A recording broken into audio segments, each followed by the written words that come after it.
RC with the Boca Voice, and I was just on the City of Boca Raton's Facebook page, and I was reading an article about how Boca made another top 100 list. So today on Keys to Boca, I wanted to dive a little bit deeper in why we keep on making this list, and made me think of the new tax reform, and if we're going to keep on continuing to climb the list, as many people from states like New York and New Jersey are going to start fleeing to Florida to save on taxes.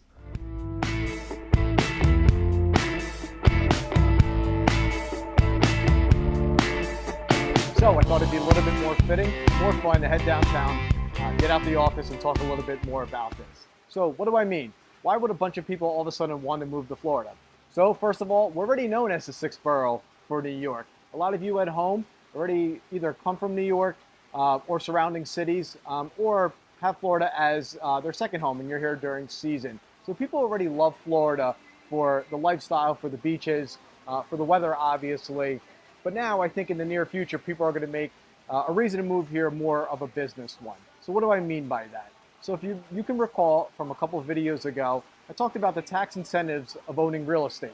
I also talked about the new tax reform and how those incentives are potentially going to change. One of the biggest changes is the state and local tax deduction. So currently, when you're going to file your taxes this year, you can write off your property taxes, you can write off your state and local taxes, and there's no threshold to that.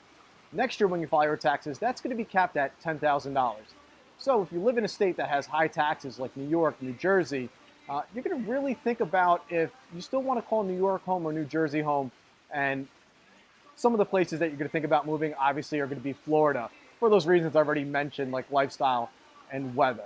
You're really going to crunch the numbers and really think if it's worth it or not to you. We can see this all the time too. If you guys are sports fans, this happens a lot with athlete negotiations. So when these general managers and owners are negotiating with these athletes, these multi-million-dollar deals, that dollar amount for these Florida sports teams may not be as high, but when you take into consideration no state tax, that plays into millions of dollars.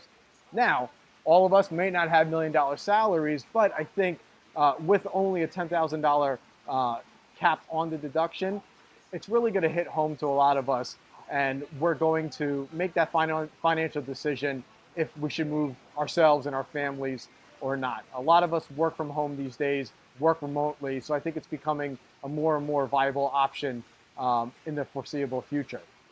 Also, so if all these people start coming to Florida, where are they going to live? So that brings us into development. So maybe Boca's kind of on the forefront, whether it was by accident, intentional, or what. But if people do come to Boca, because people do love Boca, where are they going to live? So maybe the developments like Tower 155, Via Meisner, Palmetto Promenade are maybe not so bad of an idea after all. Or maybe they are. I don't know. What do you guys think? Leave comments below. You know I love to connect with you. And thank you so much for watching my videos. It means a lot to me. If you haven't yet, make sure you head over to our Facebook page at The Boca Voice. Hit that like button. We talk all things real estate, politics, restaurants, charities, everything else in between here in Boca. I'm Ben RC. I'll see you next week on Keys to Boca.